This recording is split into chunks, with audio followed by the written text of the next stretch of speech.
ఈ 7వ వచనంలో ఏముందనంటే, ఈ నెల 14వ దినము వరకు మీరు దాన్ని ఉంచుకొనవలెను. తర్వాత ఇజ్రాయేలుల సర్వ సమాజపు వారందరూ తమ తమ కూటములలో సాయంకాలమందు దాన్ని చంపి దాని రక్తము కొంచెం తీసి తాము దాన్ని తిను ఇండ్ల ద్వారబంధపు 2 నిలువు కమ్ముల మీదను పైకమ్మి మీదను చల్లి ఆ రాత్రియే వారు అగ్ని చేత కాల్చబడిన ఆ మాంసమును పొంగను రొట్టెలను తినవలెను. చేదు కూరలతో దాన్ని తినవలెను. ఈరోజు మన అంశం ఏంటంటే చేదు కూరలతో దాన్ని తినవలెను. ఏంటిదమ్మా? చేదు కూరలతో దాన్ని తినవలెను. చెప్పండి, చేదు కూరలు చెప్పండి కొన్ని. కాకరకాయ, మెంతికూర, ఇంకా దోసకాయ, వెరీ గుడ్.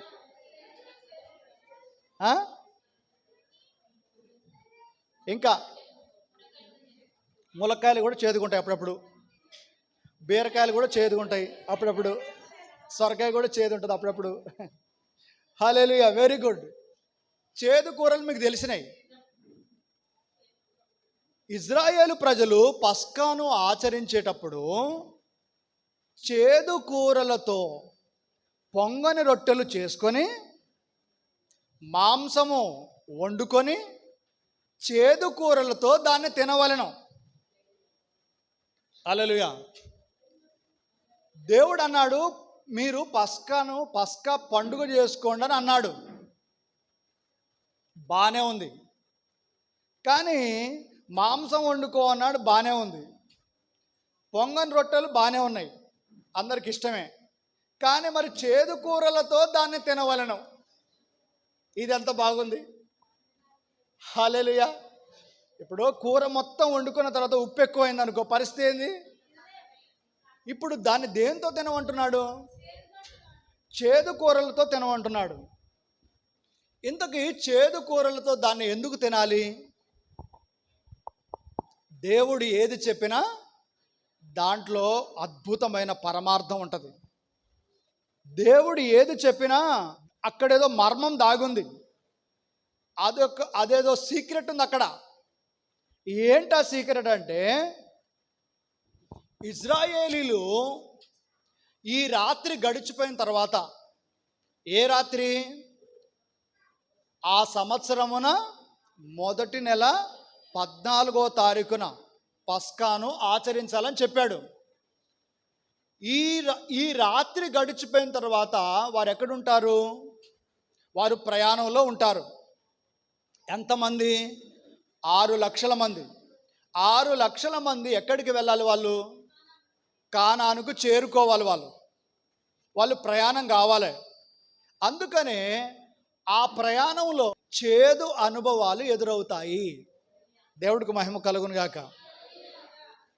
ఆత్మీయ ప్రయాణంలో, క్రైస్తవ జీవితంలో, విశ్వాస జీవితంలో ప్రతి ఒక్కరికి ఇది పూలబాట. క్రైస్తవ జీవితం పూలబాట కాదు. క్రైస్తవ జీవితంలో చేదు అనుభవాలు ఎదురవుతాయి. ఇజ్రాయేలు ప్రజలు 40 సంవత్సరాలు వారు ప్రయాణం చేయాలి. ఆ 40 సంవత్సరాల యాత్రలో వారు వాళ్ళ పిల్లలు వెంట రావాలి, వాళ్ళ గొర్రె మేకలు వెంట రావాలి, వాళ్ళ సంపద వెంట రావాలి, అన్నీ వెంట పెట్టుకొని తీసుకొని వెళ్ళాలి. చూడండి, ఒక 50 మందో 100 మందో పెళ్ళికి వెళ్తున్నారు అనుకోండి. పెళ్ళికి వెళ్తూ ఉంటే పెళ్ళికి పోయేటప్పుడు అందరూ బాగానే హుషారుగా పోతారు. అక్కడికి వెళ్ళిన తర్వాత ఆడపిల్లలకు మగపిల్లలకు కొట్లాడుకుంటారు. ఏదో పెళ్ళిలో గొడవ కాకుండా వచ్చారంటే గ్రేట్గా. పెళ్ళికి పోయి పురుషులు గొడవ పెట్టుకోకుండా వచ్చారు, స్త్రీలు గొడవ పెట్టుకోకుండా వచ్చారంటే అది అద్భుతమైన పెళ్ళి. ఇక్కడ ప్రయాణం చేసేది ఎంతమంది? ఒక 100 మంది కాదు, 50 మంది కాదు, 300 మంది కూడా కాదు, ఒక 1000 మంది కాదు, 6 లక్షల మంది ప్రయాణం చేస్తే సమస్యలు రాకుండా, గొడవలు రాకుండా ఉంటాయా? 6 లక్షల మంది ఒకే అరణ్యంలో ప్రయాణం చేయాలి, ఒకే చోట తినాలి, ఒకే చోట పడుకోవాలి, మళ్ళీ ఒకేసారి లేవాలి, ఒకేసారి పనిని ప్రారంభించాలంటే ఎంత సమస్య ఉంటుందో మీరు ఒక్కసారి ఆలోచన చేయండి. అందుకనే దేవుడు అంటున్నాడు, మీ ప్రయాణంలో చాలా చేదు అనుభవాలు ఎదురవుతాయి. ఎటువంటి అనుభవాలు అంటే, ఇదిగో ఐగుప్తులోనే బాగుంది, ఆ బానిసత్వ జీవితమే బాగుంది అనే పరిస్థితులకు వస్తుంది మీ చేదు అనుభవాలు. ఈ ప్రయాణంలో ఎంతో ఆకలి బాధ ఉంటుంది. ఎందుకంటే తీసుకుపోయిన ఆహారం 40 ఏళ్ళు ప్రయాణం చేయాలి కాబట్టి తీసుకువెళ్ళిన ఆహారం అయిపోయి ఉండొచ్చు. అరణ్యంలో ప్రయాణం చేస్తుంటే వాటరు దొరకకపోవచ్చు. తర్వాత ఇంకా ఎన్నో గోతులు, ఎన్నో ఊబిలు, ఎంతో శత్రువులు, ఎంతో అనారోగ్యాలు, ఎన్నో సమస్యలు వారికి ఎదురవ్వచ్చు. వీటన్నిటిని దాటుకొని దాటుకొని దాటుకొని వెళ్ళడమే చేదు అనుభవం. హల్లెలూయా. క్రైస్తవ జీవితము చేదు అనుభవంతో కూడింది. చేదు అంటే ఏమన్నాడు? మారా. ఆ మాంసాన్ని ఆ రాత్రే వండుకోవాలట. ఆ గొర్రెపిల్లను వధించిన ఆ మాంసాన్ని ఆ రాత్రే వండుకొని తినేసేయాలి. ఉదయానికి తినకూడదు. ఆ రొట్టెలు కానీ, ఆ చేదు కూరను కానీ, ఆ మాంసాన్ని కానీ ఉదయం పూట తినకూడదు. రాత్రిలోనే కంప్లీట్ చేయాలి. అందుకని ఏం చేయాలంటే, ఎవరింట్లోనైనా తక్కువ మంది ఉంటే ఇంకా ఇతరులను, బంధువులను ఎవరినైనా పిలుచుకొని ఇంట్లోకి తీసుకొచ్చుకొని తినాలి. అయితే ఇక్కడ ఏం రాయబడిందంటే, ఉడికి ఉడకంది తినకూడదు. అక్కడ రాయబడిన మాట ఏందమ్మా? ఉడికి ఉడకంది తినకూడదు. అర్ధరాత్రి అయిపోయింది, చీకటి అయిపోయింది, ఓపిక లేదు, నిద్ర వస్తుందని ఉడికి ఉడకంది మీరు తినకూడదు. దేవుడు అంత పర్టికులర్గా ఎందుకు ఆ మాట చెప్తున్నాడు? ఎందుకట ఉడికి ఉడకంది తింటే ఏమైందట? జీర్ణం కాదు, ఓకే. ఈ ఉడికి ఉడకంది అనే దాని మీద ఆత్మీయ అర్థం ఏంటి? ఏంటి ఆత్మీయ అర్థం అని అంటే, మన యేసయ్య సిలువలో బాగా ఉడికాడు. హల్లెలూయా. ఎంత ఉడికాడంటే ఆయన శరీరాన్ని ఇంకెక్కడ కూడా చోటు, ఇంకా కొంచెం కూడా చోటు లేకుండా మెత్తగా కొట్టారు.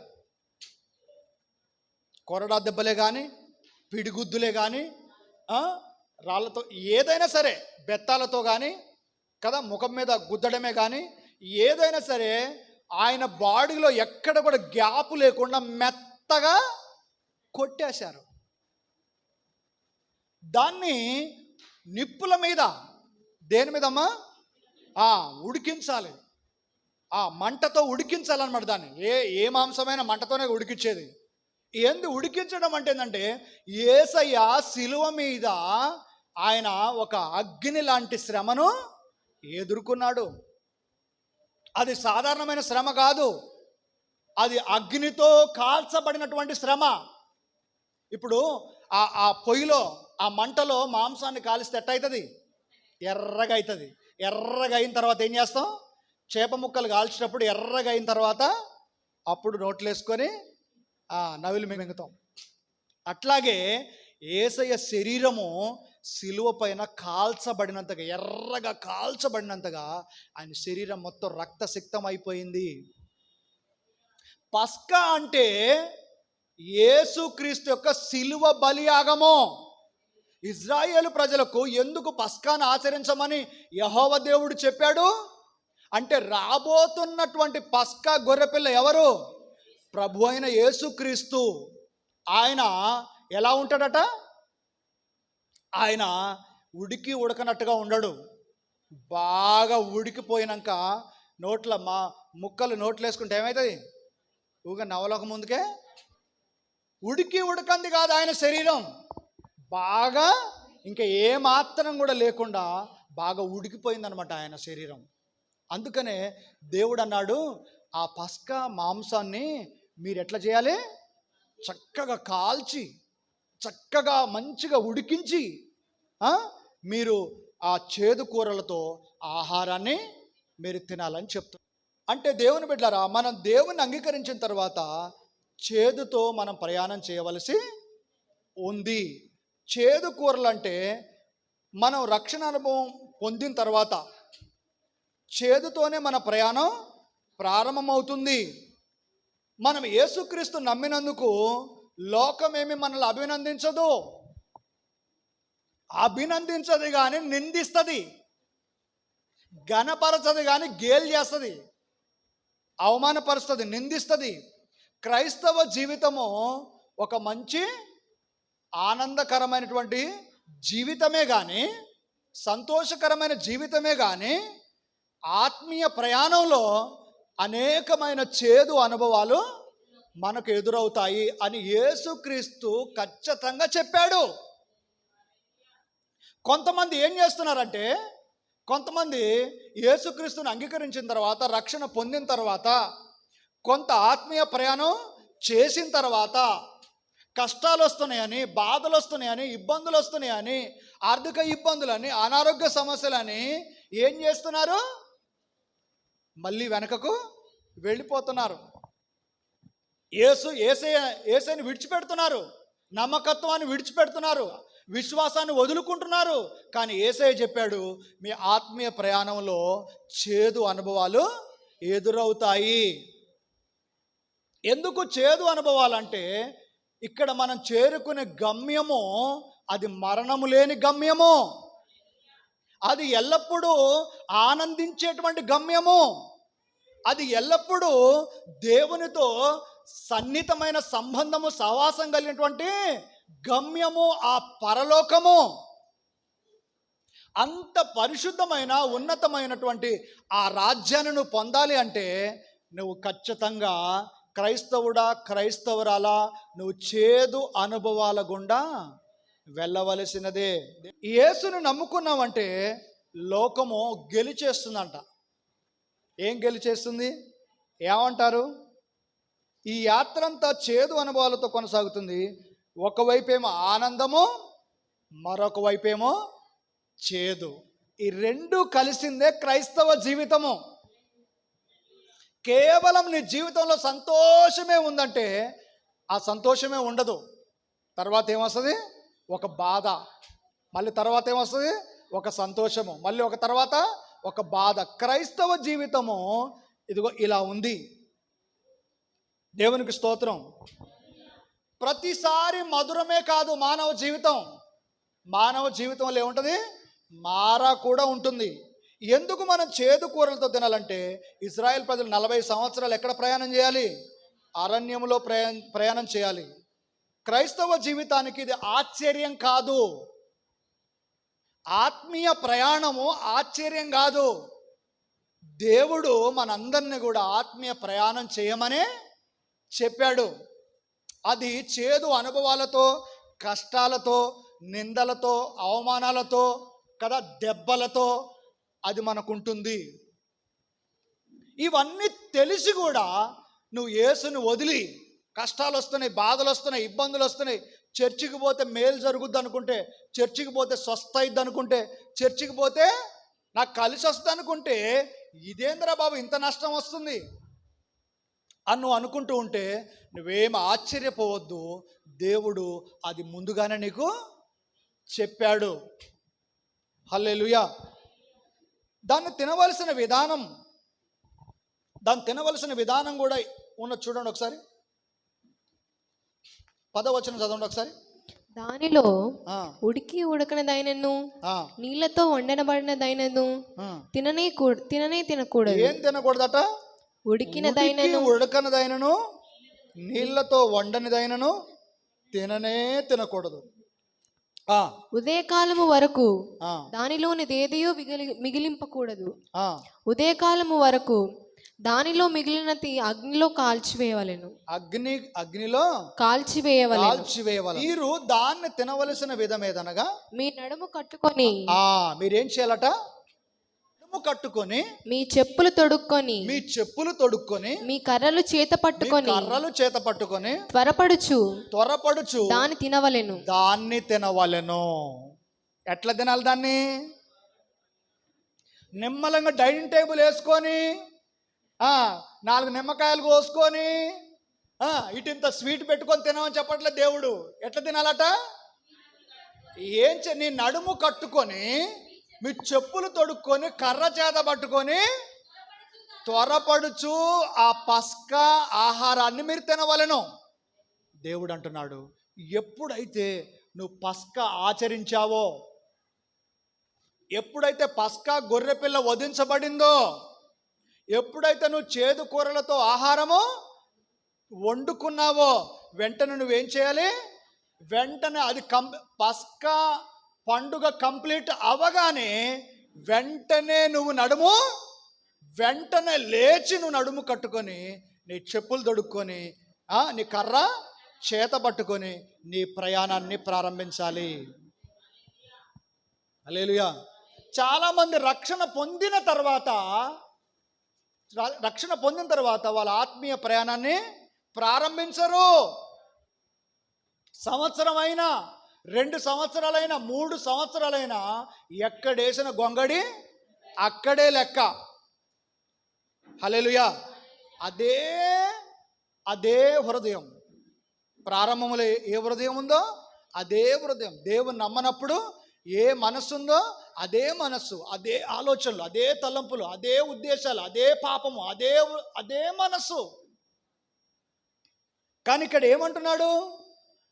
ఎప్పుడైతే నువ్వు మారు మనస్సు పొందావో, ఎప్పుడైతే నీ జీవితాన్ని యేసు రక్తంలో కడుక్కున్నావో, రక్షణ పొందావో, వెంటనే నువ్వేం చేయాలి? ఒక్క క్షణం కూడా నువ్వు ఆలస్యం చేయకుండా, ఒక్క క్షణం కూడా నువ్వు ఆగకుండా వెంటనే నీ నడుము కట్టుకొని, చెప్పులు తొడుక్కొని, కర్ర చేత పట్టుకొని నీ ఆత్మీయ ప్రయాణాన్ని నువ్వు ప్రారంభించాలి. ఒక్క క్షణం కూడా ఆగడానికి వీల్లేదు.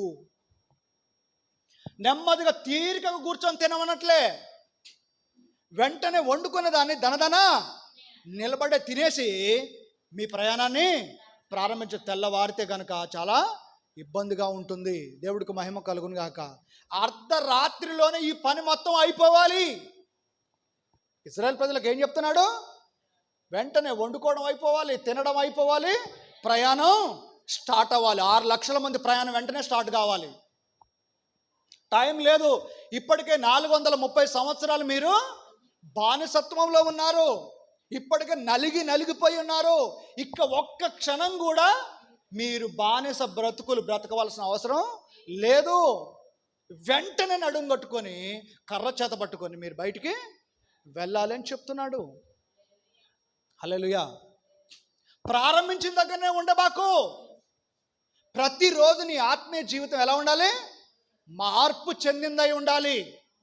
మార్పు చెందకపోతే నీ ప్రయాణం నువ్వు ప్రయాణం చేస్తున్నట్టు కాదు. ఒకవేళ ప్రయాణంలో ఉన్నావు అనుకున్నా ఆ ప్రయాణాన్ని ఖచ్చితంగా నువ్వు ఓటమి పాలవుతావు.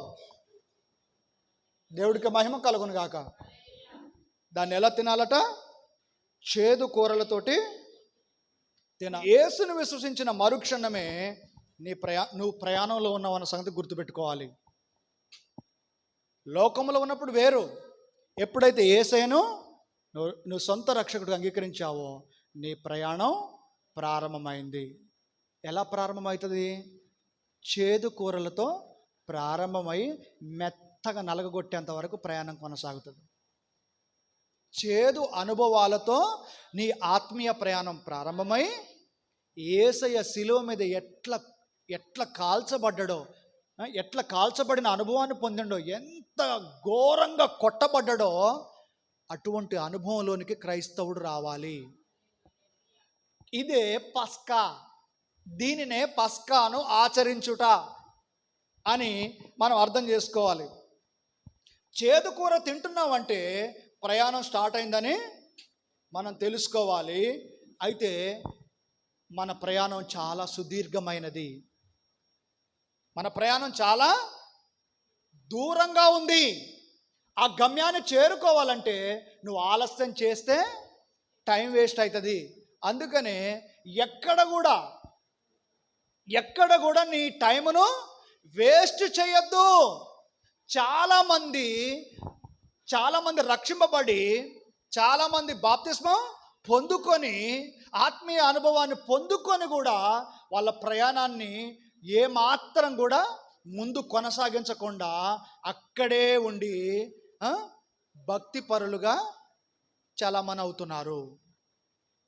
కానీ సహోదరి సహోదరుడా, నేను జోక్ చెప్పట్లేదు నీకు.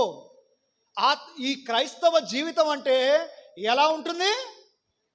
క్రైస్తవ జీవితం అంటే కాస్త కూర్చొని, కాస్త వండుకొని తిని, కాస్త పడుకొని, కాస్త లేచి, కాస్త కొద్దిసేపు టీవీ చూసి, కాస్త కొద్దిసేపు ఏదో బాతకాన్ని కొట్టి, ఇట్లాంటిది క్రైస్తవ జీవితం కాదు. క్రైస్తవ జీవితం అంటే జీవితాంతం పోరాటమే. హల్లెలూయా. ప్రతిరోజు నువ్వు పోరాడవలసిన వ్యక్తిగా ఉంటున్నావు. ప్రతిరోజు దేవుని వాక్యాన్ని, దేవుని జ్ఞానయుక్తమైన వాక్యాన్ని నువ్వేం చేయాలి? నీ గుండెల్లో నెమరు వేసుకుంటూ ఉండాలి, నేర్చుకుంటూ ఉండాలి, జ్ఞానాన్ని నేర్చుకుంటూ ఉండాలి. లేకపోతే నీ ఆత్మీయ ప్రయాణం ముందుకు సాగదు. చూడండి, అక్కడ ఇంకా ఒక్క క్షణం కూడా వేస్ట్ చేయొద్దంటుండు దేవుడు. ఒక్క క్షణం కూడా. ఇక్కడేమో ఒక్క క్షణం వేస్ట్ చేయొద్దు అంటుండు, కానీ మనం ఎన్ని రోజులు ఎన్ని గంటలు వేస్ట్ చేస్తున్నామో చూడండి. మనం ప్రార్థన చేయకుండా, దేవుని సన్నిధికి రాకుండా, దేవుని యందు భయభక్తులు కలిగి ఉండకుండా, సువార్త ప్రకటించకుండా, ప్రేమించకుండా, లోబడకుండా, ఒక పద్ధతి, ఒక విధానం, ఒక క్రమం లేకుండా ఎన్ని రోజులు ఎన్ని గంటలు మనం టైం వేస్ట్ చేశామో చూడండి. ఇజ్రాయిల్కి అంటున్నాడు, బాబు డైనింగ్ టేబుల్ వేసుకొని కూర్చొని తినడం కాదు, నడుము కట్టుకొని, చెప్పులు దొడుక్కొని, కర్ర చేత పట్టుకొని తిని పరుగు, నడుము ముందుకి. టైం లేదు. ఇక్కడ ఉంటే ఐగుప్తులోనే ఉండిపోతావు.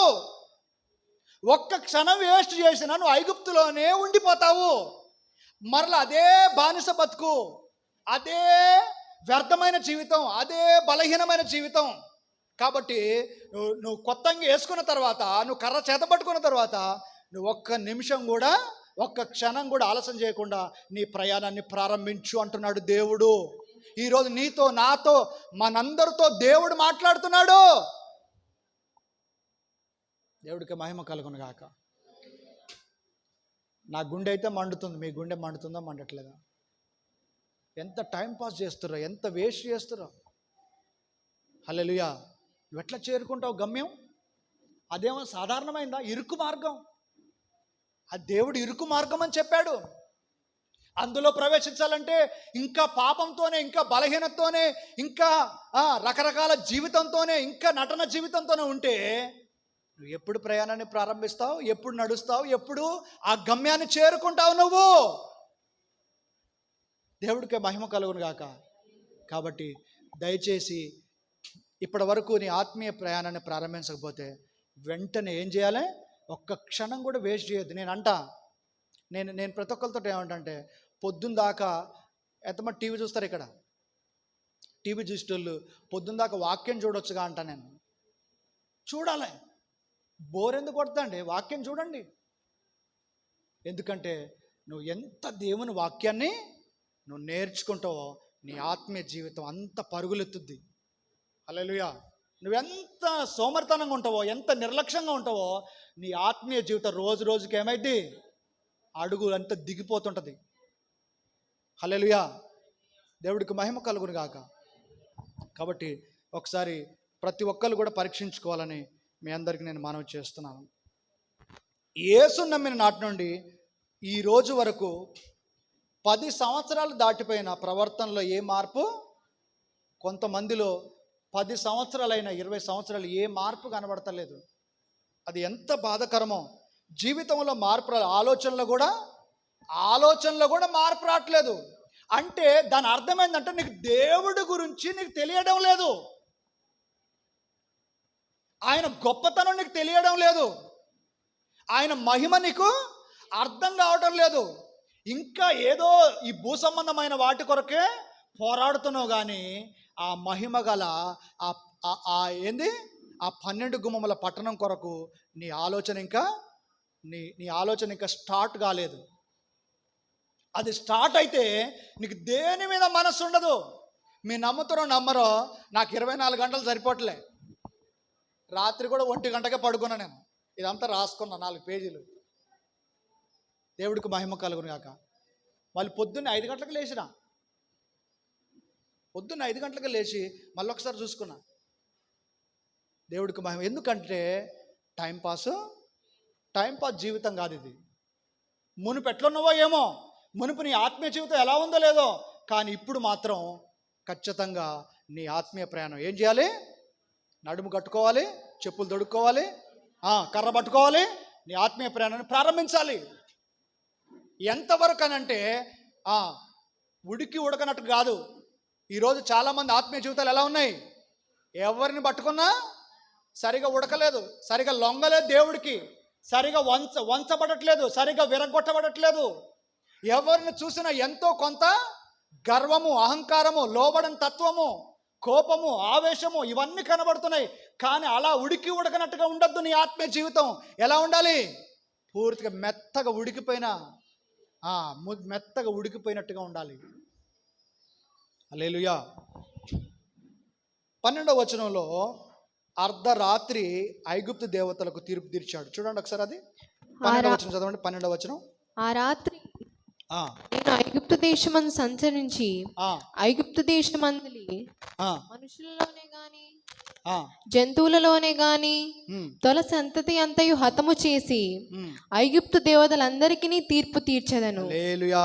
నేను యెహోవాను. చూడండి, అర్ధరాత్రిలో ఏంటమ్మా? ఎన్నో తారీఖు పస్కా? ప్రతి సంవత్సరమున మొదటి నెల 14వ తారీఖు పస్కాను ఆచరించవలను. ఎప్పుడు ఆచరించాలి? అర్ధరాత్రిలో ఆచరించవలను. అర్ధరాత్రిలో ఎందుకట?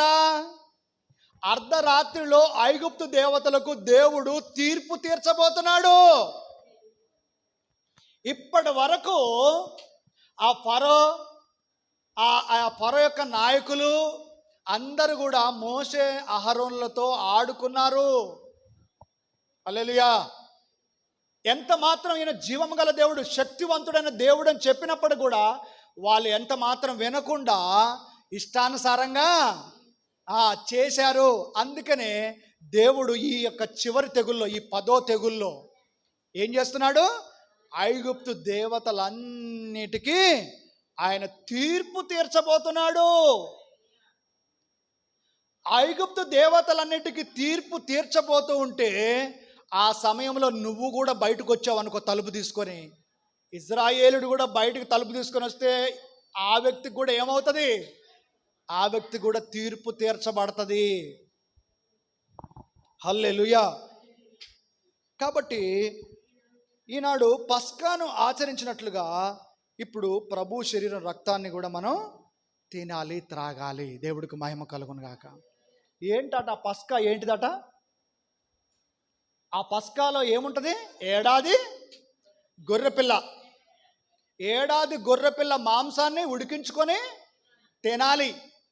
హల్లెలూయా. ఆ రక్తం పళ్ళెంలో ఉంటుంది. ఇస్సోపు అని ఒక కొమ్మ ఉంటుంది, చెట్టు కొమ్మ. మరి అది ఎక్కడ ఉంటుంది ఇప్పుడు తెలియదు. ఇస్సోకు అనే ఒక కొమ్మను ఆ పళ్ళెములో ఉన్న రక్తములో ఆ కొమ్మను ముంచాలి. కొమ్మను ముంచి ఆ కొమ్మను పట్టుకొని పోయి ద్వారబంధముల మీద నిలువుగా ఒకటి, అడ్డంగా ఒకటి గీసినప్పుడు సంహార దూత ఆ ఇజ్రాయేలు సర్వ సమాజపు ఇండ్లను దాటి వెళ్ళిపోతుంది. హల్లెలూయా. ఇదే పస్కా. ఈ పండుగను ఏమంటారు? పస్కా పండుగ అంటారు. ఇదే మాదిరిగా యేసయ్య పస్కా గొర్రెపిల్ల. ఇక్కడ దేవుడు ఈ పస్కాను ఎందుకు ఆచరించమని చెప్తున్నాడంటే, కొన్ని తరాల తర్వాత తన కుమారుడైనటువంటి యేసుక్రీస్తు ప్రభు ఈ లోకానికి వచ్చి సిలువ మీద పస్కా గొర్రెపిల్లగా మరణిస్తాడు. హల్లెలూయా. పస్కా గొర్రెపిల్లగా మరణించినప్పుడు ఏం చేయాలి? ప్రజలందరూ కూడా, రక్షింపబడిన ప్రజలందరూ, ఆయన రక్తంలో వారి పాపాన్ని కడుక్కున్న ప్రజలందరూ కూడా ఆయన యొక్క శరీరాన్ని భుజించాలి. ఆయన శిలువ రక్తాన్ని, ఆయన రక్తాన్ని తాగాలి. అందుకనే మొదటి కొరింథీ పత్రిక 11:23 ఏముంది? నేను మీకు అప్పగించిన దానిని ప్రభు వలన పొంది తిని. ప్రభు అయిన యేసు ఆయన అప్పగింపబడిన రాత్రి, ఎప్పుడు అప్పగింపబడట? రాత్రి. ఆ రాత్రి ఏ రోజో తెలుసా? పస్కా రోజు, పస్కా పండుగ జరిగే రోజు యేసయ్య తన శరీరమును తన రక్తమును శిష్యులకిచ్చాడు. హల్లెలూయా. అర్థమవుతుంది మీ అందరికీ? ఏ రోజు ఇచ్చాడు?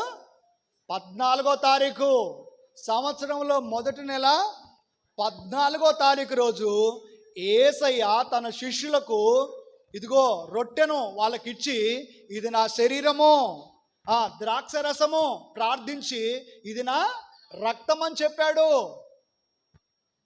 హల్లెలూయా. అర్థమైందా మీ అందరికీ? అక్కడ ఇజ్రాయెల్ ప్రజలు గొర్రెపిల్ల శరీరాన్ని తింటారు, రక్తాన్ని ద్వారబంధముల మీద రాస్తారు. ఇక్కడ నూతన నిబంధన సంఘము ఏం చేస్తుంది? నిజంగా ఆయన శరీరాన్ని తింటున్నారు, ఆయన రక్తాన్ని తాగుతున్నాము. ఆ రోజు ఏమన్నాడంటే దేవుడు ఇజ్రాయేళ్లకు, ఇది తరతరముల వరకు మీకు నిత్యమైన కట్టడ అని చెప్పాడు.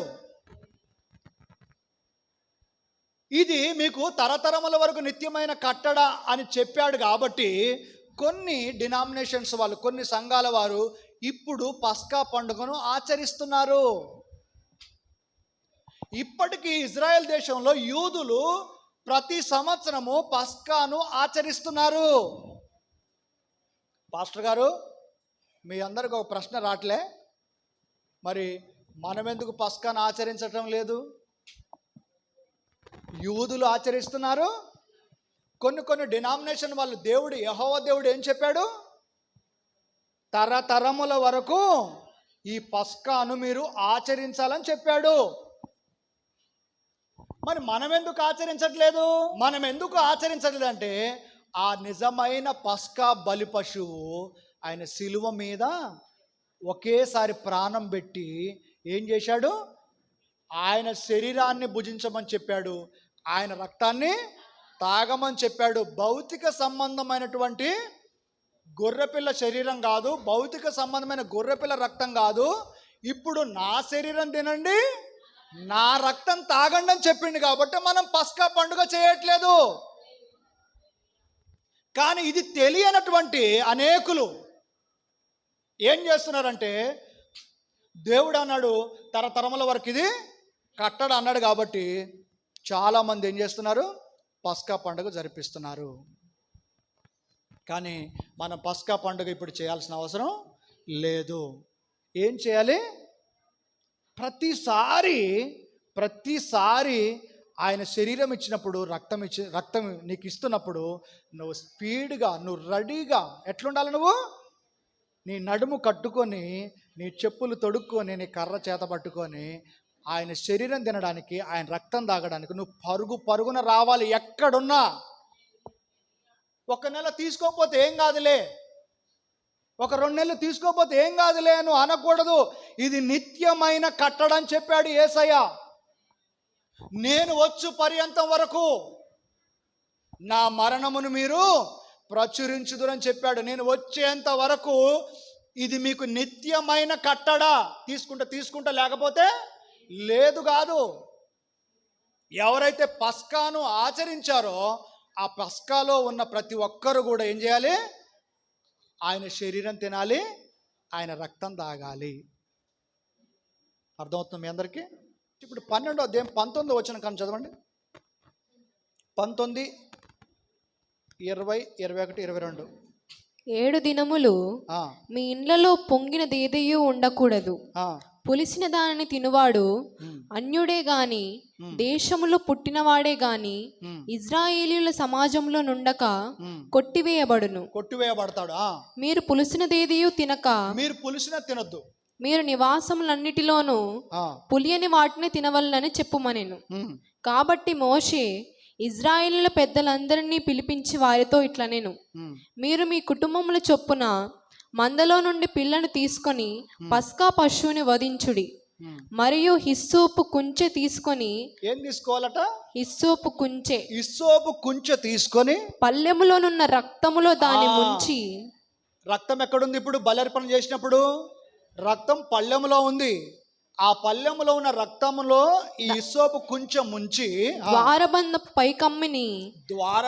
పైకమ్మికి 2 నిలువు కమ్ములకును పల్లెంలోని రక్తమును తాకింపవలెను. తరువాత మీలో నెవరును ఉదయము వరకు తన ఇంటి ద్వారము నుండి బయలు వెళ్ళకూడదు. ఉదయము వరకు ఎవ్వరు కూడా ఇంటి ద్వారము నుండి బయటికి వెళ్ళకూడదు. హల్లెలూయా. ఇక్కడ హిస్సోపు కొమ్మ తీసుకొని ద్వారబంధమునకు ఏం చేయాలి? పుయ్యాలి. పుయ్యకపోతే ఏమవుతుందంటే అది పుయ్యకపోతే యేసు రక్తం, అంటే ఇది చేయకపోయినా మనకు యేసు రక్తం ఇప్పుడు తోడుగా ఉంది కాబట్టి అది చేయాల్సిన అవసరం లేదు.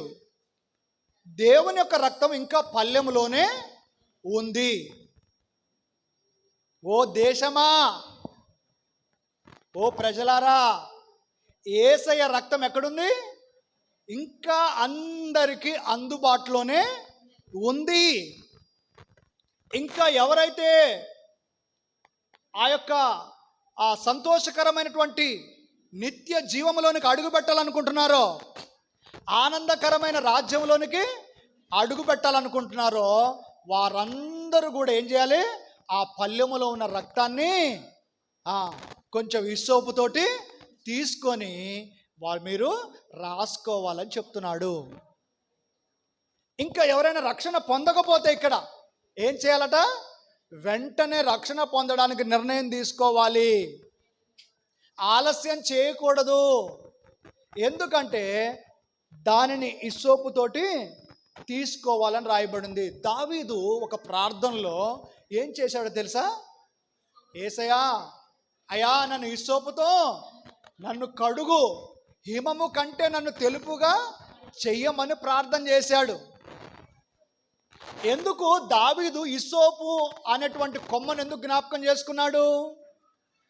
ఎందుకంటే పస్కా పండుగలో హిస్సోపు ఆ కొమ్మ అనేది చాలా ప్రాముఖ్యమైన పాత్రను వహించింది. ఆ కొమ్మ ఏం చేసిందంటే పల్లెములో ముంచబడి నిలువు కమ్ములకు అడ్డ కమ్ములకు పూయబడింది. కాబట్టి అది చాలా, అంటే అది యేసు రక్తము ప్రతి పాపము నుండి మనల్ని పవిత్రులుగా చేయును. అందుకనే దావీదు అంటున్నాడు, హిస్సోపుతో నన్ను కడుగయ్యా అని అంటున్నాడు. హిమము కంటే, మంచు కంటే తెల్లగా నా హృదయాన్ని చెయ్యమని అడుగుతున్నాడు. యేసయ్య శిలువ మరణంలో, యేసయ్యను సిలువకి వేశారు. ఇక ఆ సైనికులందరూ కనిపెడుతున్నారు. ఆయన ప్రాణం పోవడానికి కనిపెడుతుంటుంటే ఆ బాధకు, ఆ వేదనకు ఆయన ఓర్చుకోలేక ఆయన ఏమన్నాడు? దాహం దాహం దాహం అని శిలువ మీద అంటుంటే ఆయనకి ఏమిచ్చారు? హిస్సోపు పుడకకు చేదును ముంచి. హల్లెలూయా. అంటే హిస్సోపు కొమ్మను ఏం చేశారు?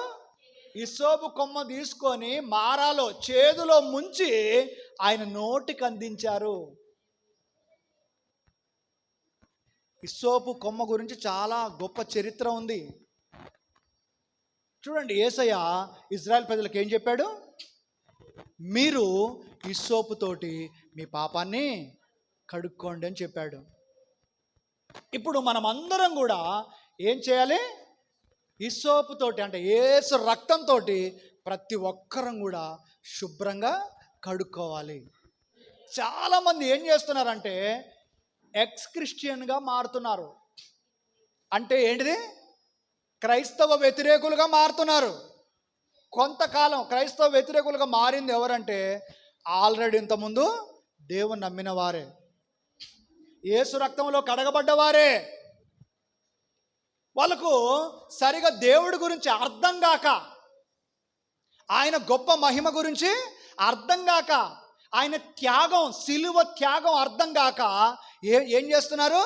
యేసుప్రభు వారిని దూషిస్తున్నారు, యేసుప్రభు వారి హేళన చేస్తున్నారు, మరియమ్మ తల్లిని హేళన చేస్తున్నారు, గేలి చేస్తున్నారు, ఎన్నో నానా బూతులు మాట్లాడుతున్నారు. దేవుని బిడ్డ వారు దేవుని విడిచిపెట్టారంటే, కొంతకాలం దేవుని వెంబడించి ఆయన రుచి చూచి ఆయన రక్షణ పొంది వాళ్ళు విడిచిపెట్టారంటే వారు ఎంత భ్రష్టులైపోయారో మనం ఒకసారి ఆలోచన చేయాలి. ఎంత భ్రష్టమైన జీవితం అది.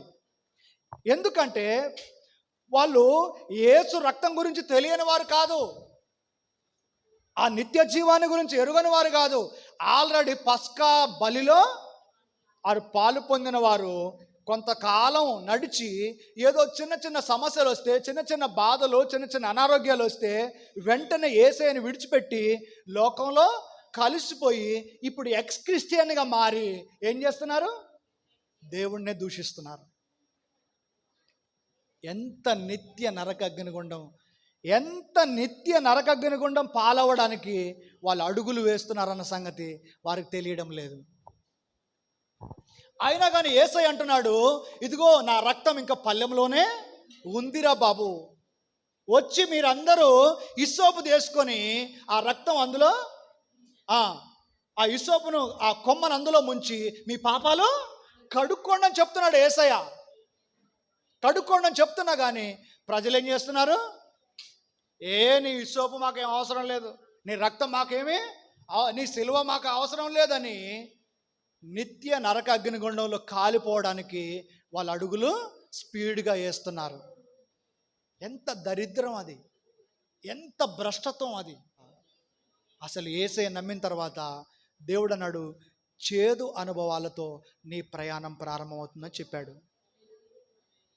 ఈ మార్గంలో అనేకమైన గోతులు, అనేకమైన ఊపిలు, అనేకమైన హింసలు, అనేకమైన నిందలు, అనేకమైన దెబ్బలు, అనేకమైన అనారోగ్యాలు వస్తాయని యేసయ్య ముందుగానే చేదుకూరలు ఇచ్చి చెప్పాడు. ఇవన్నీ తెలుసుకున్నప్పటికీ కూడా యేసుక్రీస్తు నమ్ముకున్న తర్వాత నాకు కష్టం వచ్చింది, ఆయన నమ్మిన తర్వాత నాకు ఇబ్బంది వచ్చింది, బాధ వచ్చింది, కష్టం వచ్చిందని ఏం చేస్తున్నారు? రక్షణను నిర్లక్ష్యం చేస్తున్నారు.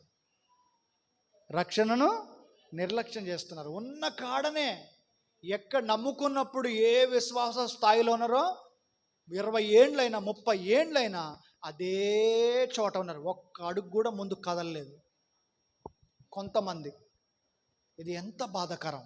ఆయనేమో మెత్తగా దంచబడి, మెత్తగా కొట్టబడి, కాల్చబడి, ఆయన సిలువలో తన ప్రాణం పెట్టి రక్తాన్ని తెచ్చి నీ ముందు పెడితే ఆ రక్తంలో ఇస్సోపు కొమ్మ తీసుకొని దాన్ని అట్లా ముంచి రాసుకోవడం చేతగాట్లే ప్రజలకి. అది రాసుకోవడం చేతగాక, అది తెలియక ఆ సృష్టికర్తనే నానా మాటలు అంటున్నారు. తర్వాత ఈ పస్కా బలి ఏదైతే ఉందో, పస్కా బలిలో ఏముంటుంది? గొర్రెపిల్ల శరీరం తినాలి, గొర్రెపిల్ల రక్తము ద్వారబంధముల మీద రాయాలి. అలాగే మనం రక్షణ పొందిన మనం అందరం కూడా, యేసయ్యను రక్షింపబడిన మనం అందరం కూడా ప్రతి నెల లేకపోతే ప్రతి వారము ఎక్కడ పాల్పొందాలని చెప్పాడు? ఇది నిత్యమైన కట్టడ, తరతరముల వరకు ఇది నిత్యమైన కట్టడ. నేను వచ్చేంత వరకు ఈ పద్ధతిని, ఈ ఆచారాన్ని, ఈ క్రమాన్ని మీరు పాటిస్తూనే ఉండాలని చెప్పాడు యేసయ్య. హల్లెలూయా. ఇది జ్ఞాపకార్థంగా ఉంటుంది మీకు. ఇది జ్ఞాపకార్థం. ఏంటి జ్ఞాపకార్థము? ఎవరైతే నా రక్తాన్ని ఆశ్రయించలేదో, ఎవరైతే నా మాట వినలేదో, ఐగుప్తులో ప్రతి ఇంట్లో జ్యేష్ఠుల మరణము జరిగింది. ఇది జ్ఞాపకార్థము. హల్లెలూయా. ఇప్పుడు కూడా ఎవరైతే యేసు రక్తం కిందికి రావడం లేదో, దేవుని బిడ్డ, దేవుని రాకడ అది భయంకరమైన ఉగ్రత. దానికి నిలవగలిగిన వాడు ఎవడును లేడు. దాన్ని ఎదుర్కొనగలిగినటువంటి సత్తా, ఆ ధైర్యం ఎవరికి లేదు. అది భయంకరమైన మహా ఉగ్రత దినము. యేసుక్రీస్తు రెండవ రాకడ. ఆయన గొర్రెపిల్లగా రాడు, ఆయన యూదా గోత్రపు కొదుమ సింహంగా రాబోతున్నాడు, గర్జించే సింహంగా రాబోతున్నాడు. ప్రతి నేత్రము ఆయనను చూచును. ప్రతి ఒక్కడు రొమ్ము కొట్టుకొని గుండెలు బాదుకొని ఏడ్చిన ఇక ప్రయోజనం లేదు. అందుకని ఇప్పుడే మనం ఏం చేయాలి? అందరికీ పస్కా పండుగలోనికి రండిరా బాబు మీరంతా, ఆయన శరీరాన్ని తినండి, ఆయన రక్తాన్ని తాగండి అని మనం చెప్పాలి. దేవునికి మహిమ కలుగును గాక. ఇది జ్ఞాపకార్థ నామము. జ్ఞాపకార్థ నామం అంటే ఏందో తెలుసా? ఇప్పుడు ప్రభు బల్ల ఆరాధనప్పుడు పిల్లలు కూడా ఇక్కడ ఉంటారు కదా. పిల్లలు మా ఫెయిత్ కుమార్ మాకు తెలిసి చిన్నప్పుడు మేము ప్రభు బల్ల తీసుకుంటున్నప్పుడు మా ఫెయిత్ కుమార్ మాకు తెలిసి నాకు కొంచెం ఈ మమ్మీ, నాకు కొంచెం ఈ డాడీ, నాకు కొంచెం ఈ మమ్మీ, నాకు కొంచెం ఈ డాడీ అని అడిగేది చిన్నప్పుడు. ఇల్లు హల్లెలూయా. మనకు ఒక డౌట్ వస్తుంది, పిల్లలకు ఒక డౌట్ వస్తుంది. ఏం డౌట్ తెలుసా? ఏంటంటే మా మమ్మీ కానీ మా డాడీ ఏది కొన్నా ఫస్ట్ ఎవరికి ఇస్తారు?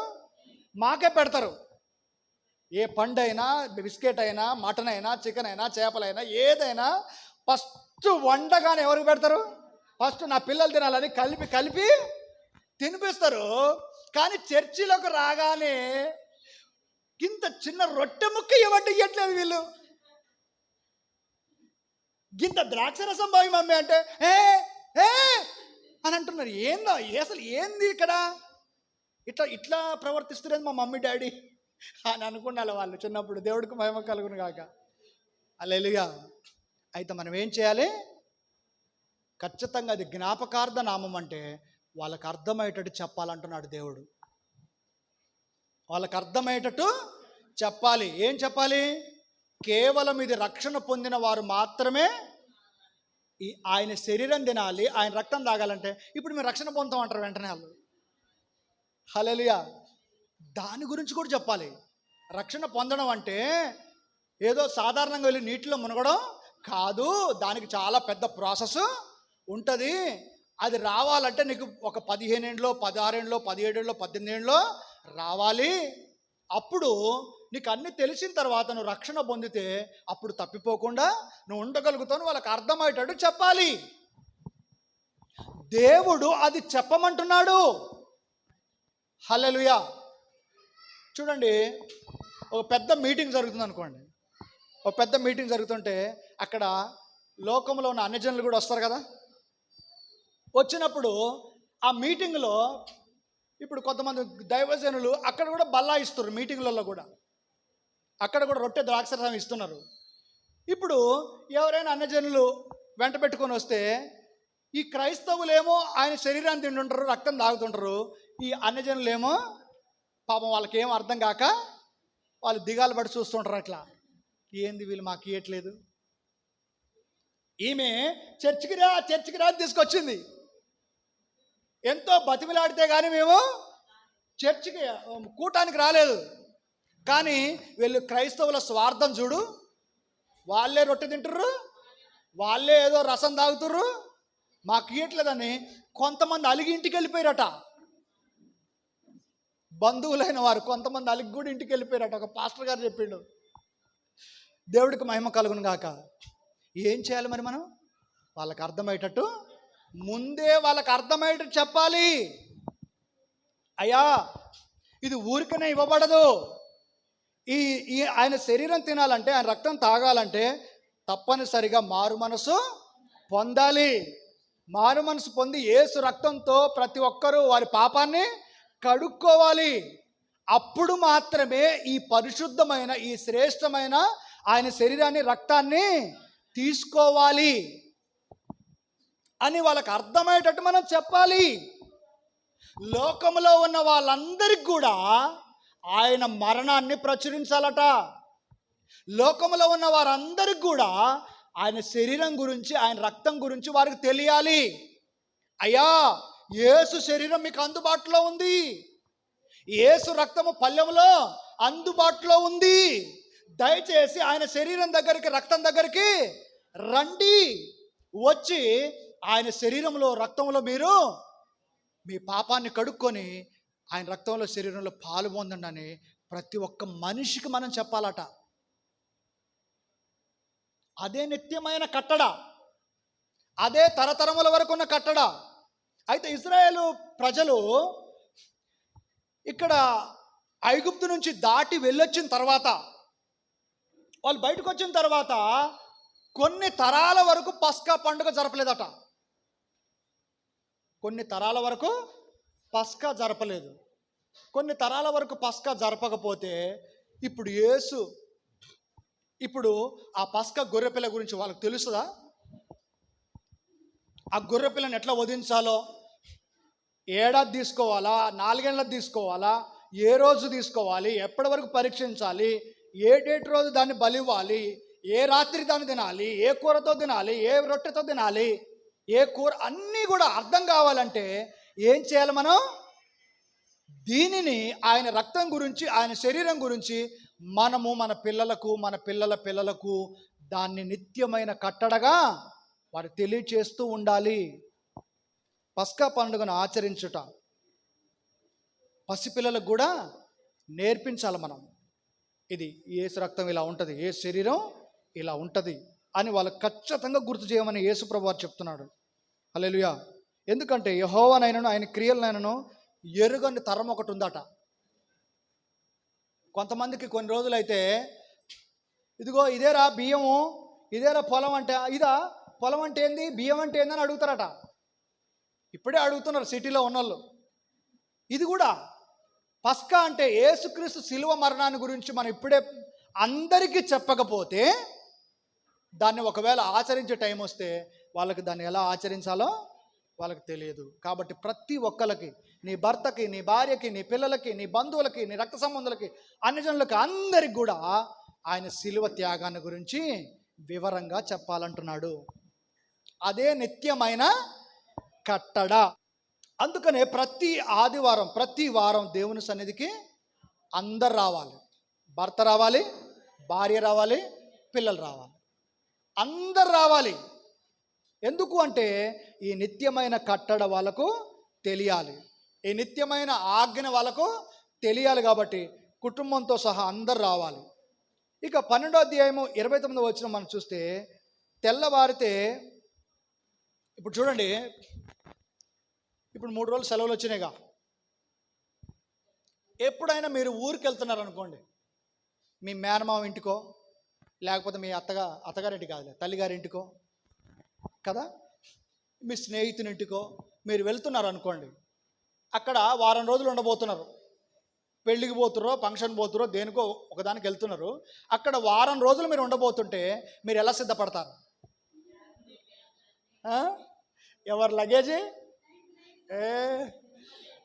బ్రష్లు పెట్టిరారా, టూత్పేస్ట్ పెట్టిరారా, ఖర్చు పెట్టిరారా, ఆ షార్ట్ పెట్టిరారా, ఆ చీర పెట్టినావా, అక్కడ ఫంక్షన్లో ఎప్పుడు ఎంగేజీ కట్టుకున్నది ఒకటి, ప్రతానం కట్టుకున్నది ఒకటి, పెళ్ళి కట్టుకున్నది ఒకటి, చెప్పులు రకరకాలే, మూడు ఫంక్షన్లకు 3 రకాల చెప్పులు. హల్లెలూయా. ఎంత హడావుడి. హ్యాపీ జర్నీ అనేది ఏంది? హ్యాపీ, సంతోషం కాబట్టే నిద్రపోవట్లేగా. ఎందుకు ఈ విషయాన్ని మీకు చెప్తున్నానంటే, ఇజ్రాయేలీలు 430 సంవత్సరాల తర్వాత వాళ్ళు ఊరు వెళ్తున్నారు. వాళ్ళ సొంత ఊరుకు పోతురు. వాళ్ళు దేవుడికి మహిమ కలుగును గాక. ఎట్లుంటుంది ఊపు బాబాయ్? ఎట్లుంటుంది? అస్సలు మామూలుగా ఉండదు. ఎంతమంది? 6 లక్షల మంది పోతురు. ఎక్కడికి పోతురు? 430 సంవత్సరాలు ఐగుప్తులో ఉన్నారు. దేశం కానీ దేశంలో ఉన్నారు. ఎన్నో బానిస బతుకులు ఎంతో నలిగొట్టబడ్డారు, ఎర్రగొట్టబడ్డారు. అయితే ఈరోజు ఈ అర్ధరాత్రి తర్వాత వాళ్ళకి ఏమొచ్చింది? స్వాతంత్ర్యం వచ్చింది కాబట్టి ఇక అర్ధరాత్రి నుంచే హడావుడి స్టార్ట్ అయింది. గొర్రెలు, మేకలు, అరే తోలకరరా, కోలను పెట్టర్రా, అన్ని బస్తాలలో పెట్టేయండి. ఈ ఆత్మీయ ప్రయాణంలో ఎంజాయ్ ఉంటుంది, కష్టం కూడా అట్నే ఉంటుంది. కానీ హల్లెలూయా. కూర్చొని ఆ కార్లను, ఆ బండిలను, ట్రాక్టర్లను, దాంట్లో కూర్చొని నడువులను నొప్పిలేసి ఇటు కదలలేక అటు కదలలేక, కాలు ఇటు చాపుకోలేక అటు చాపు ఇబ్బంది అవుతుంది. కానీ హ్యాపీగా ఉంటుంది కదా. జర్నీ హ్యాపీగా ఉంటుంది. నొప్పులు అవుతుంటాయి కానీ మస్తు ఉంటుంది. దేవుడికి స్తోత్రం కలుగును గాక. ఇప్పుడు 430 సంవత్సరాల తర్వాత వాళ్ళ సొంత దేశానికి పోతురు వాళ్ళు. వాళ్ళ సంబరమే కాదుగా. కానీ ఇంకొక పక్క ఏమైంది? గోషేన్లోనేమో సంబరాలు, సంతోషాలు, ఆనందాలు. ఐగుప్తులోనేమో ఇంటికొక జ్యేష్ఠ కుమారుడు చచ్చిపోయి మహారోదన. ఐగుప్తంతా మహారోదన ధ్వని. కానీ గోషెన్లో మాత్రం, ఐగుప్తులో ఉన్న గోషెన్లో మాత్రం వాళ్ళ సొంత ఊరికి పోతురు కాబట్టి వాళ్ళ హ్యాపీనెస్ మామూలుగా లేదు. అంత ఎంజాయ్గా వాళ్ళు బయటికి వెళ్ళడానికి సిద్ధపడుతున్నారు. దేవుడికి మహిమ కలుగును గాక. వాళ్ళు ఏం చేయాలట, మీరు లేట్ చేయొద్దు, డైనింగ్ టేబుల్ వేసుకొని కూర్చొని తినొద్దు, నడుము కట్టుకోవాలి, చెప్పులు వేసుకోవాలి, కర్ర పట్టుకోవాలి. ఒక్క క్షణం కూడా ఇక ఐగుప్తులో మీరు ఉండకుండా మీ దేశానికి మీరు ఇక వెళ్ళిపోండి, ఇంకెందుకు బానిసత్వం. ఇప్పుడు ఇజ్రాయెల్ ప్రజలు ఆనందంతో పిల్లలు జల్లలు అందరుగా గొడ్లు గోద పశువులు పక్షులు అన్నీ ఎంటబెట్టుకొని ఒక పెద్ద మహాసైన్యం బయలుదేరబోతుంది. దేవుడికి మహిమ కలుగును గాక. వెళ్తుంటే దేవుడు ఏమన్నాడు తెలుసా, ఇంకా ప్రయాణం ప్రారంభం కాకముందుకు వాళ్ళకు ఒక మాట చెప్పిండు. ఏంటా మాటనంటే, మీరు ఇప్పుడు ఐగుప్తుల ఇంటికి వెళ్ళండి. మీరు నడుము కట్టుకురు కదా, చెప్పులు తడుక్కురు కదా, కర్ర పట్టుకురు కదా, ఇప్పుడు ఐగుప్తీల ఇండ్లకు వెళ్ళండి అని అన్నాడు. ఇది ఒక పెద్ద ట్విస్ట్ అయిపోయింది. ఏమన్నాడంటే, మీరు ఎక్కడైతే పనిచేశారో మీకు రావాల్సిన వెండి, మీకు రావాల్సిన బంగారం, మీకు రావాల్సిన గిన్నెలు, మీకు రావాల్సిన చెమ్ములు అన్నీ కూడా ఒక్క పోగు కూడా, ఒక్క డెక్కే కూడా విడిచి మీ కష్టానికి రావాల్సింది మొత్తం వాళ్ళని అడిగి తెచ్చుకోండి అని చెప్పాడు. ఆ వాక్యంలో ఉంటుంది. అన్నీ తెచ్చుకోండి అంటే ఇప్పుడు ఆ దేశంలో వాళ్ళందరూ ఎట్లున్నారు, వాళ్ళు ఏ పరిస్థితిలో ఉన్నారు? ఇంటికి ఒక మరణం జరిగి, ఇంటికి పెద్ద కొడుకు జ్యేష్ఠ కుమారుడు చచ్చిపోయి వాళ్ళు గొల్లు పెట్టి ఒకరి మీద ఒకరు పడి ఓదార్పు లేక ఏడుస్తూ ఉంటే ఇప్పుడు వీళ్ళు పోయి ఏం అడుగుతున్నారు? మాకు రావాల్సిన వెండి మాకు ఇవ్వండి, మాకు రావాల్సిన బంగారం మాకు ఇవ్వండి, మాకు రావాల్సిన పైక మా జీతం మాకు ఇచ్చేయండి అని అడుగుతున్నారు. వాళ్ళు ఏమనుకుంటారు, ఈ ఇజ్రాయేలీల వల్లనే మాకింత శ్రమ వచ్చిందని ఎంత కోపంతో ఉంటారు. హల్లెలూయా. అంత కోపంతో ఉన్నప్పుడు కూడా దేవుడు అంటున్నాడు, మీకు రావాల్సింది మొత్తం తెచ్చుకోపోండి. అంటే రాజు ఏమంటుండంటే, అక్కడ రాజు అంటాడు, అయ్యా మోషే గారు, అహరోను గారు, మీ దేవుడు చాలా గొప్ప దేవుడు, మీ దేవుడు పవర్ఫుల్ దేవుడు, మీ దేవుడు నిజమైన దేవుడు, మీ దేవుని ముందు ఎవడు నిలవలేడు, ఏ దేవత ఏది కూడా నిలవలేదు మీ దేవుడి ముందు. కాబట్టి దయచేసి నా తప్పులను మన్నించి నన్ను క్షమించి దయచేసి ఓ మోషే అహరోను మీ దేవుడి ద్వారా కొంచెం నాకు దీవెన బెటరా అని అడుగుతున్నాడు. మొన్నటిదాకా ఏమన్నాడు? 9 తెగుళ్ళ దాకా యెహోవా ఎవడు, నేను ఆయన ఎరుగను, చల్ మీరు ఇక్కడి నుంచి అవతలకి పోరే అన్నాడు. ఇప్పుడు ఏమంటుండు? ఫరో కొడుకు చచ్చిపోయాడు, ఫరో పెద్ద కొడుకు చచ్చిపోయాడు. ఫరో ఓదార్పు లేక కదా అంగలార్చి గుండె పగిలేలా ఏడుస్తున్నాడు. ఏడుస్తున్న సమయంలో మోషే అహరోనులు వచ్చారు. వస్తే, అయా మీ దండం పెడతా, మాకు ఏ పని చేయొద్దు, మీరు మాకు రాళ్ళు మోయొద్దు, మాకు ఇటుకలు కొట్టొద్దు, మాకు నీళ్ళు తేవద్దు, మాకు ఏది తేవద్దు, మీరు దయచేసి మీ దండం పెడుతున్నా, మీరు ఈ దేశాన్ని వదిలిపెట్టి తొందరగా వెళ్ళిపోరంటున్నాడు. 9 తెగుల దాకా ఏమన్నాడు?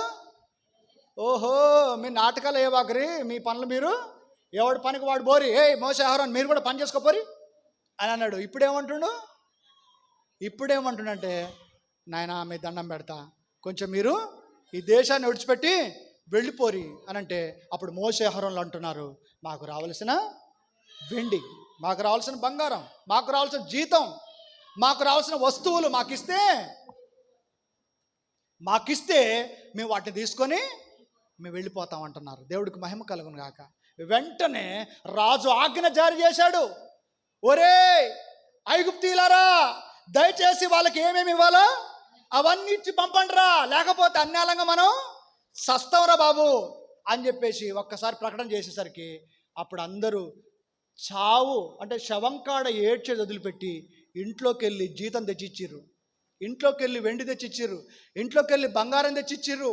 అయ్యా మీ దండం పెడతా, మీరు తీసుకొని మీది ఎక్కడి నుంచి వచ్చారు నాయనా, మీ దేవుడు ఇంత గొప్పోడని మాకు తెలియదని ఎంతో అంత దుఃఖములో అంత ఏడుపులో శవాన్ని అక్కడ పెట్టుకొని వీళ్ళని ప్రేమతో సాగనంపారు ఐగుప్తీయులు. ఇది మన దేవుడి పవర్, ఇది మన దేవుడి శక్తి. ఇంత శక్తిని మనం దగ్గర పెట్టుకొని ఏంది రోజు ఏడుస్తాం మనం. ఇది లేదు, నాకు అది లేదు, అది చేయలేదు దేవుడు, ఇది చేయలేదని మనం ఏడుస్తూ ఉంటాం. కానీ నువ్వు ఏడవలసిన అవసరం లేదు. దేవుడు నీ కష్టాన్ని, నీ బాధని, నీ దుఃఖాన్ని, నీ వేదన మొత్తం ఆయన చూస్తున్నాడు. నిన్న ఆయన ఎన్నడు విడువడు, ఆయన ఎడబాయడు. ఏమంటున్నాడంటే, కొద్దిగా మోషే, అహరోను కొద్దిగా నాకు దీవెనివ్వరా అని అడుగుతుండు. నేనేమంటున్నానంటే, ఈ ఫరో రాజుకు దీవెనెందుకు? ఆల్రెడీ ఏమైంది? దేశంలో జరగవలసిన నష్టం అంతా జరిగిందిగా. జ్యేష్ఠులందరూ చచ్చిపోయారుగా, గొర్రె మేకలు చచ్చిపోయినాయిగా, పంటలన్నీ నాశనం అయిపోయినాయి వడగండ్లు పడి. అంత ఇంక ఏం మిగిలిందని దీవెన అడుగుతున్నాడు. దేనికి దీవెన? దేనికి? హల్లెలూయా. ఏషావు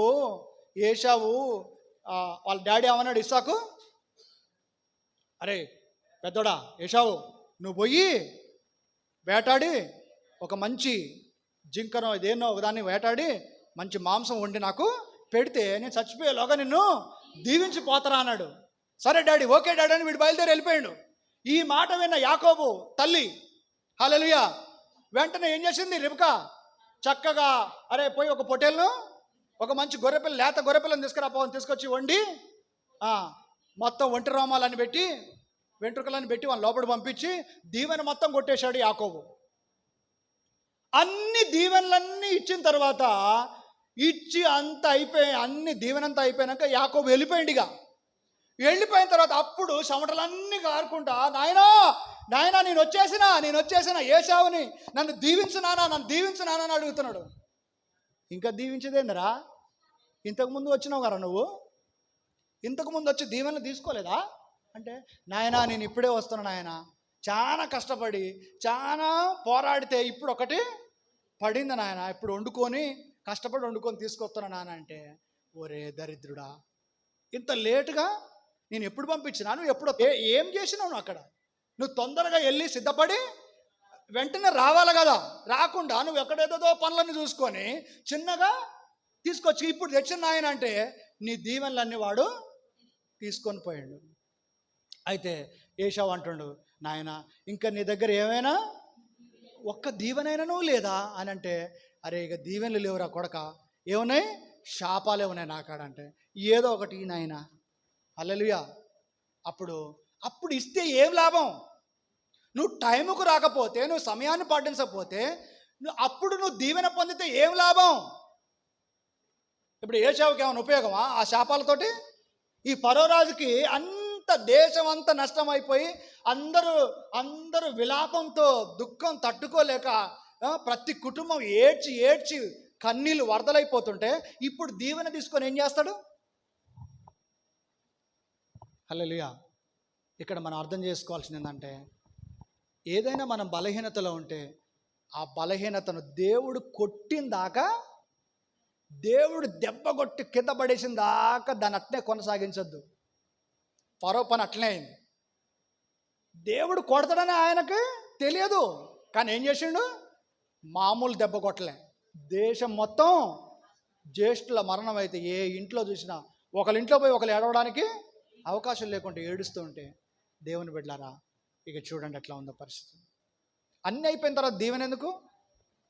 నువ్వు చేయాల్సిన పాపం అంతా, చేయాల్సిన బలహీనత అంతా, చేయాల్సిన జీవితం అంతా, నువ్వు తప్పుడు మార్గాలు నడిచి అన్నీ అయిన తర్వాత, దేవుడా ఇప్పుడు నన్ను క్షమించు, దేవుడా ఇప్పుడు నన్ను దీవించు అంటే, అంత అయిపోయిన తర్వాత ఏం దీవిస్తాడు దేవుడు? ఇంకా మనం బానిసత్వంలోనే ఉండకూడదు. పస్కా మాంసం ఎవరు తినాలంటే అన్ని జనులు తినకూడదు. క్రైస్తవులే, యేసునందు రక్షణ పొందిన వారే పస్కా మాంసాన్ని, ఆయన రక్తాన్ని తాగాలి. ఇది జ్ఞాపకార్థంగా ఉండాలి. ఇది అందరికీ మనం తెలియచేయాలి. ఒక్కరు కూడా నశించిపోకుండా చూడవలసిన బాధ్యత మనందరి మీద ఉన్నది. దేవుడి మాటలు దీవించును గాక. ఆమెన్.